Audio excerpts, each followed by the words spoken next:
Todos os caminhos levam a Roma, e Roma estava em todos os lugares através de suas conquistas, como se o mundo fosse romano. Mas, se recusando a ser conquistada, a vila irredutível de Asterix e Obelix é a pedra na sandália vermelha de César na ficção.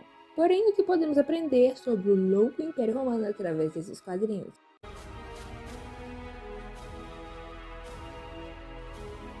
Soldados, o mundo inteiro tem os olhos fixos em vocês. Vocês são a glória de Roma.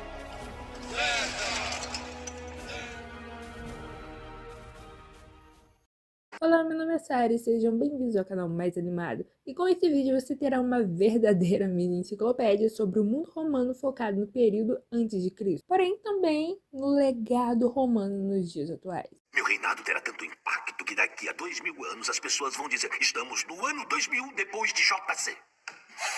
E com isso é bom deixar claro 3 coisas. Usarei o sistema de datação AC e DC. Os quadrinhos do Gaules Bigodudo são de comédia, então haverá anacronismo e coisas pouco precisas em prol do humor. Mas nada aqui é para corrigir os gibis, apenas vamos ver aonde eles podem nos levar. Afinal de contas, esses quadrinhos provavelmente fizeram vários leitores se interessar nesse período, nos romanos, nos gauleses, em outras civilizações da antiguidade. E por último, deixarei as minhas fontes de pesquisa na descrição do vídeo e no final dele. Ok, presta atenção nisso.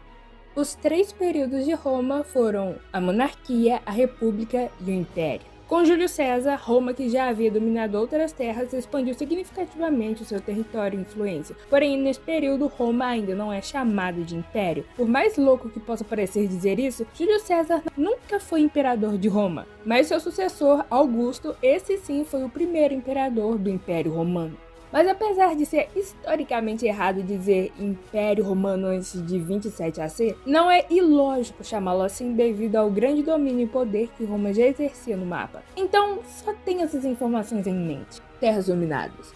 O Império Romano foi a última fase da civilização romana que durou de 27 AC a 476 DC, liderada por um imperador e suas extensas possessões territoriais em volta do mar Mediterrâneo, da Europa, África e Ásia. Claro que o mapa variou com os anos, mas a águia estendeu suas asas no Egito, Grécia, Gália, França e regiões adjacentes, Germânia, que é a Alemanha, Dácia, que é a Romênia, Mesopotâmia, que está localizada no atual Iraque, Síria, Turquia e etc. Nos quadrinhos e por consequência nos filmes também, temos algumas dessas áreas. A Gália é obviamente o cenário principal das histórias de Asterix e Obelix. A região compreendia as atuais França, Bélgica, Países Baixos, grande parte da Suíça, norte da Itália, da Alemanha, ao oeste do Rio. Mas é o norte da França, onde está a aldeia é o norte da França. A Gália tinha forte organização religiosa, assembleias anuais dos druidas, e os gauleses dedicavam-se principalmente à agricultura e dividiam as terras por tribos. E olha, nos séculos 3 e 4 a.C. invadiram a Itália, aliás, tornando-se mais conhecida pelo livro escrito por Júlio César chamado de Belo Gálico, onde narra a campanha militar onde a região acabaria por ser anexada à República Romana. Isso aqui, meu amigo, é história com H maiúsculo. Vercingetorix é uma figura conhecida citada mais de uma vez ao longo da coleção. O chefe gaulês do povo dos Arvernos, que liderou a grande revolta gaulesa contra os romanos entre 53 AC e 52, é muito lembrado, mas no final se rendeu. Acabou sendo preso por 6 anos e César o exibiu acorrentado num desfile triunfal em Roma em 46 a.C., mandando em seguida que o estrangulasse. Bretanha. Graças ao quadrinho Asterix e os Bretões, e mais vividamente no filme Asterix e Obelix a serviço de Sua Majestade, vemos César tentando invadir a terra da rainha, mas sem sucesso. Aliás, esse era um plano desde o primeiro filme. Na próxima lua, nós invadiremos a ilha da Grã-Bretanha. No mundo real, em 55 e 54 AC, Júlio César invade a Bretanha. Isso foram 2 campanhas expedicionárias antes de fato, conquistar o local em 43 a.C. A maioria das informações sobre tais expedições vem de um relato escrito pelo próprio Júlio César nos comentários de Belo Gálico. Sabe, só um pensamento aqui. Sabe, me parece um crime que esse quadrinho tenha perdido a oportunidade de retratar Bodicéia, ou Botica, a rainha guerreira contra os romanos na Bretanha. mesmo ela sendo lá do período do Calígula, o que seria só um detalhe. Mas após a derrota dela, os seguintes governadores enviados por Roma continuaram a sua conquista avançando para o norte. Já na história Asterix e os Pictos, a dupla de amigos tenta ajudar um Picto a voltar para a Caledônia, atual Escócia. O quadrinho também tem a luta contra a ocupação romana e a importância de preservar as tradições. O local foi invadido pelo Império Romano em 2 ocasiões principais. Uma campanha liderada pelo governador Cneo Júlio Agrícola em 80 d.C. e outra pelo imperador Sétimo Severo entre 208 e 211 d.C. Mas as últimas incursões dos romanos na Escócia limitaram-se a simples missões de exploração, o estabelecimento de contratos comerciais, assinatura de tratados e propagação do cristianismo. Cartago foi uma cidade fenícia fundada no norte da África, na atual Tunísia. Cartago e Roma travaram 3 guerras, chamadas de Guerras Púnicas. Você bate muito forte, humilha os romanos. Eu humilho? É claro, eles se enchem, eles destroem Cartago, o mundo tem medo deles e levam bordoada de um gordo. Cito Cartago por conta desse diálogo, porque ele mostra que o exército romano, visto como palhaços sacos de pancada dos gauleses, eram assim apenas para os gauleses com a poção mágica, ou qualquer outro povo que temporariamente bebesse dessa magia. Mas, se ampliarmos o mapa, veremos a conquista de Roma no restante do mundo, deixando claro que eles, até mesmo nessas histórias, não eram moles. Garras do leão, a potência invencível de Roma, como as garras do falcão, ela se apossa de tudo. Exército. E por falar em exército, essa é a peça crucial no jogo da dominação. Sobre o uniforme, entre os itens mais indispensáveis, talvez os mais famosos sejam o capacete, ou galea, o cinto de couro, ou pauteus. Essas faixas ou franjas caídas do cinto nos ombros se chama piteruges e é uma proteção. E as cáligas, os calçados. O escudo também, na verdade. E não existia só um escudo, mas o modelo que mais vemos representado nesses gibis e filmes é o escudo. Curvo e retangular, historicamente bem representado no primeiro filme para a formação tartaruga. Não que não tenhamos visto essa formação em outros filmes também, né? Incluindo na imaginação do Brutus nos Jogos Olímpicos. Isso não é uma tartaruga. É sim. Aí, isso é uma tartaruga. Ainda tinha os gládios, as lanças, e a arma maior tinha o onagro, a balista. Embora no início da história esperava-se que as tropas fornecessem grande parte de seu equipamento, eventualmente as forças armadas romanas tornaram-se quase inteiramente financiadas pelo Estado.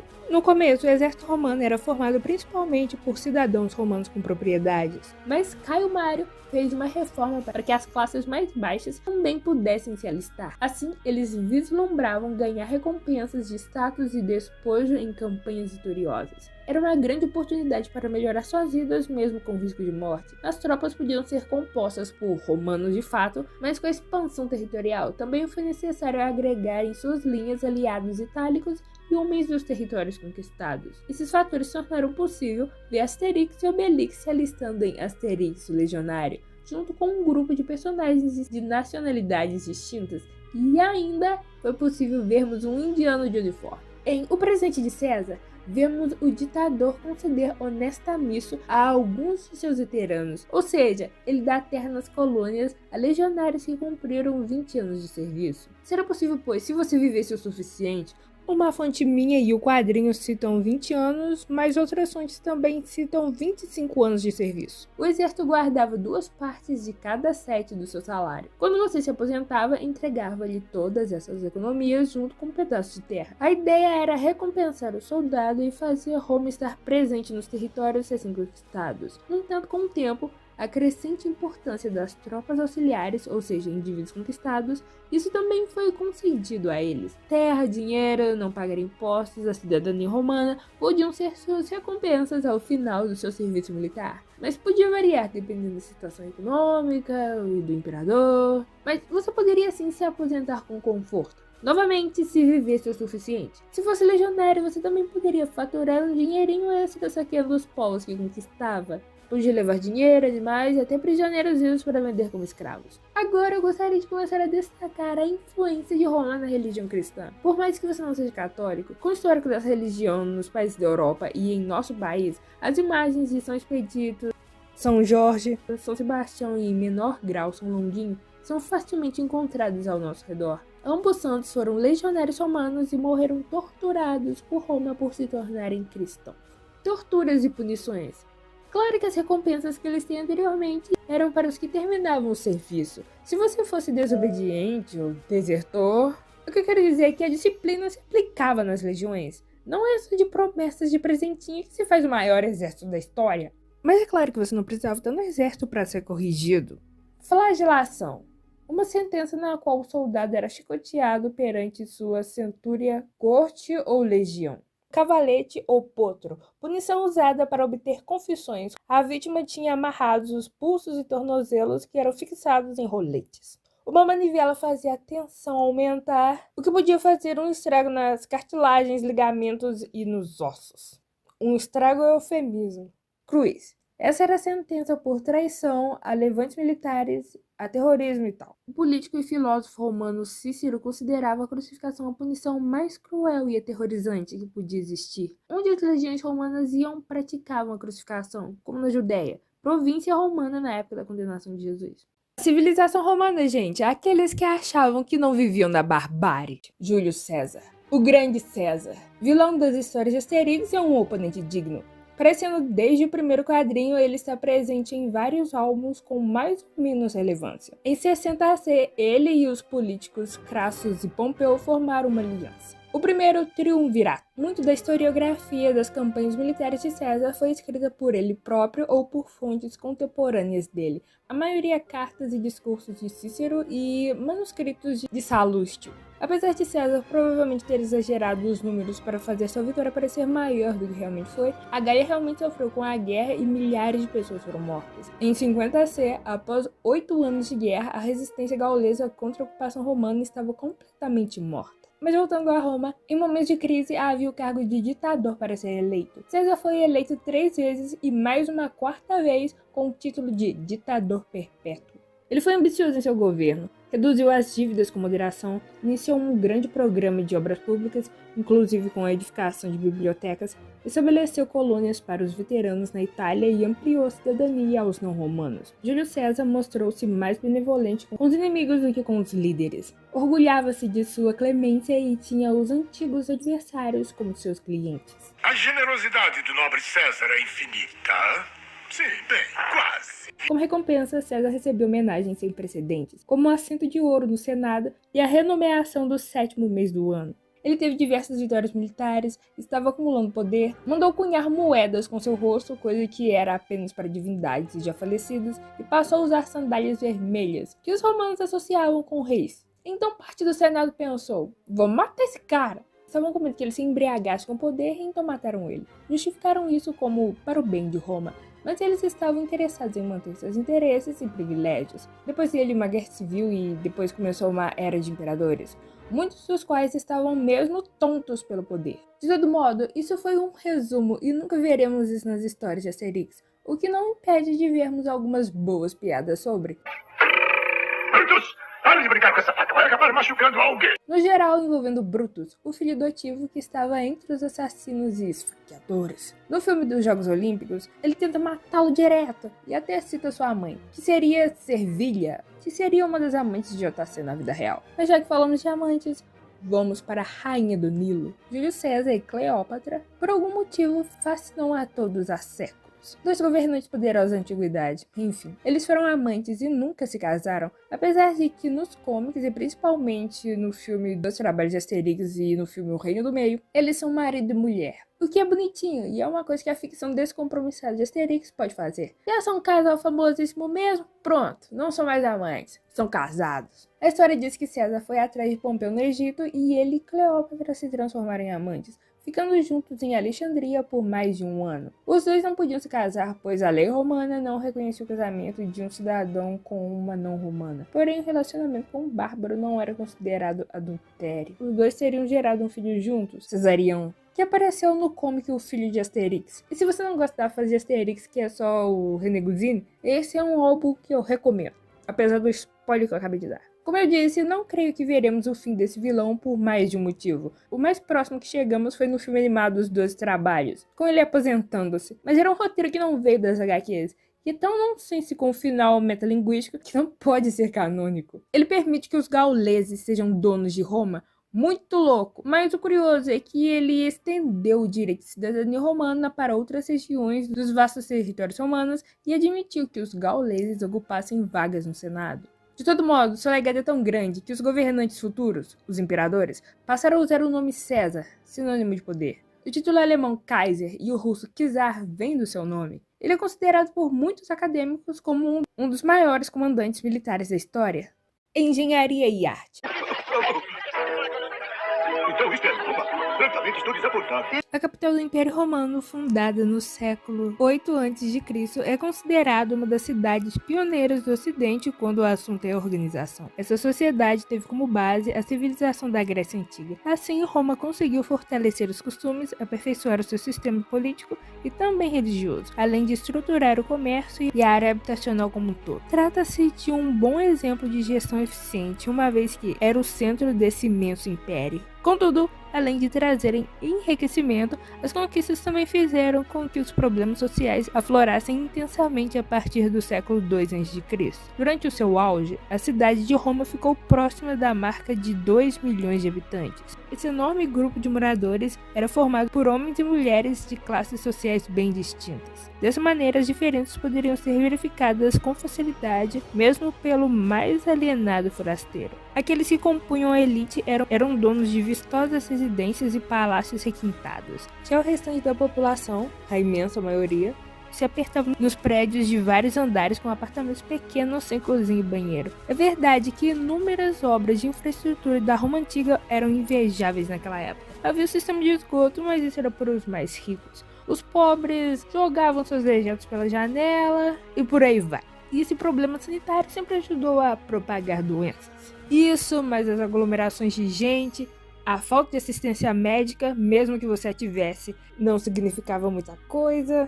Faz você ver que a cidade de Roma não era totalmente feita de lindos mármores ilustrados. Tenha isso em mente quando eu for falar das coisas bonitas. Todos os caminhos levam a Roma é uma frase que significa que há várias formas de chegar a um mesmo objetivo. A expressão remonta ao fato de que no século I, quando o Império Romano ia da Bretanha até a Pérsia, ele chegou a ter 8.000 quilômetros de estradas. Avançados para a época, essas vias, traçadas sempre em linha reta, eram feitas de pedras cortadas e polidas e cimento. A Via Ápia é uma das principais estradas da antiga Roma. Recebeu esse nome em memória do político romano Apio Cláudio Cego, que iniciou sua construção em 312 a.C. Inicialmente, a estrada estendia-se da Roma a Capua numa distância de 3.000 quilômetros. Quanto à arte, se você fosse capaz de superar a Via Ápia com sua atroz extensão cheia de pessoas crucificadas apodrecendo para servir de lição a todos, você poderia chegar a Roma e encontrar termas, locais usados pelos romanos destinados aos banhos públicos e algumas outras atividades. Fora um espaço público central que servia como centro de atividades sociais, políticas, religiosas e econômicas, e, claro, os templos, construções religiosas para suas divindades. O resplendor lindo da arquitetura romana tem muito da influência dos gregos e da herança dos etruscos. A arquitetura romana foi uma importante manifestação artística dos romanos na antiguidade, que privilegiavam as obras utilitárias e alcançaram grande eficiência na construção de aquedutos, banhos públicos, pontes e mercados. A escultura romana, utilizada em edifícios públicos e privados, retratava sobretudo pessoas e figuras importantes como os imperadores. Inicialmente, os romanos não utilizavam um mosaico no chão, isso para evitar a sua deteriorização, mas sim nos tetos e nas paredes. Só mais tarde descobriram que esses resistiam às pisadas e começaram a aplicar massivamente em pavimentos. O mosaico tornou-se o principal elemento decorativo de espaços arquitetônicos públicos e privados. E é possível encontrar essa arte na Inglaterra, por exemplo. Coliseu. Pensar em Roma é pensar no seu maior cartão postal, o Coliseu, na brutalidade dos gladiadores. Também chamado de Anfiteatro Flaviano, provavelmente o nome Coliseu teria surgido algumas centenas de anos depois, talvez no século XI. Teria surgido inspirado no Colosso de Nero, uma suntuosa estátua feita de bronze que ficava ao lado da construção. O anfiteatro oval, localizado no centro da cidade de Roma, poderia abrigar aproximadamente 50 mil pessoas, e o espaço de luta, a arena propriamente dita, media 85 por 53 metros. Foi construído entre 72 e 80 d.C., durante o governo de Vespasiano. Ou seja, Asterix, Obelix e Júlio César, que morreu em 44 AC, nunca poderiam ter pisado lá, o que não é exatamente um defeito dos quadrinhos, né? O local era não só usado para lutas de gladiadores e execuções de cristãos, mas é mais comumente associado a isso. Estima-se que cerca de 500 mil homens e pelo menos 1 milhão de animais morreram na arena. Os gladiadores eram escravos ou criminosos da antiga Roma. Eles tinham treinamento e podiam ser de diferentes categorias, lutando contra eles próprios ou animais selvagens. Também podiam viajar para lutar em outras cidades e podiam ficar bem famosos com o público em geral. Asterix e Obelix também treinaram para temporariamente ter essa ocupação e, junto com o povo da aldeia, tornaram o lugar um verdadeiro circo, desmoralizando a imagem de César. Salve César! Aqueles que vão morrer te saúdam! Oi, Chuchu, tudo bem? Aliás, historicamente essa saudação não se refere a Júlio César, mas sim ao imperador Cláudio, Tibério Cláudio César Augusto Germânico. Mas não confundir com o do dai a César o que é de César. Esse se refere a Tibério Cláudio Nero César. A quem Jesus se refere, que não é o imperador Nero, ele era Tibério Nero Cláudio Domiciano César. Enfim, fácil de entender. E já que falei em circo, os Circus Maximus, que significa círculo grandioso, era um estádio utilizado para corridas de bigas e a maior arena de entretenimento de Roma. Media 621 metros de comprimento e 118 metros de largura e podia acomodar mais de 150 mil espectadores. Nas corridas de bigas, as equipes se dividiam em cores. Os corredores podiam ser escravos ou livres, mas ganhavam muito dinheiro e também podiam ficar ricos e famosos. Com equipes estruturadas, patrocinadores e prêmios altos, com os romanos a modalidade chegou a ter conotações de Fórmula 1 da antiguidade. Isso explica o Michael Schumacher ter aparecido no terceiro live action. Uma cena muito interessante para os fãs de Fórmula 1 e os fãs do esportista, e uma cena que não faz sentido nenhum para quem é totalmente leigo nisso. Latim. A língua dos romanos era o latim. Você que decide a tranquila. Certo. Os gauleses falam do latim, uma língua morta. E ela foi levada a outros territórios, sendo seus filhos o português, o francês, o italiano, o espanhol e o romeno.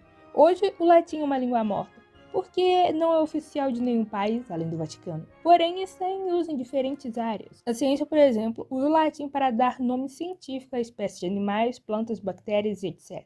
A advocacia também tem seus termos, como habeas corpus. E a religião católica também. Certo, Roma não gostava dos cristãos, mas o cristianismo cresceu em influência e absorveu elementos do seu antigo carrasco. E temos nomes como Via Sacra, Corpus Christi e Ave Maria. E já repararam na inscrição em cima da cruz? INRI, Iexus Nazarenus Rex Judaorum. Sem falar nas missas rezadas em latim, que eram mais comuns antes, mas que ainda existem. E sem falar nas várias e várias palavras e nomes próprios vindos do latim. Tô começando a achar que é uma influência involuntária vindo do latim a gente fazer o O virar U nas palavras. Com o avanço expansionista de Roma no mapa, é verdade que outros povos se beneficiaram de seu sistema de estradas, que os romanos agregaram muitos elementos da cultura grega, que o Senado e o exército romano passaram a ter gradualmente diversidade étnica e que diferentes pessoas nos seus domínios poderiam adquirir a cidadania.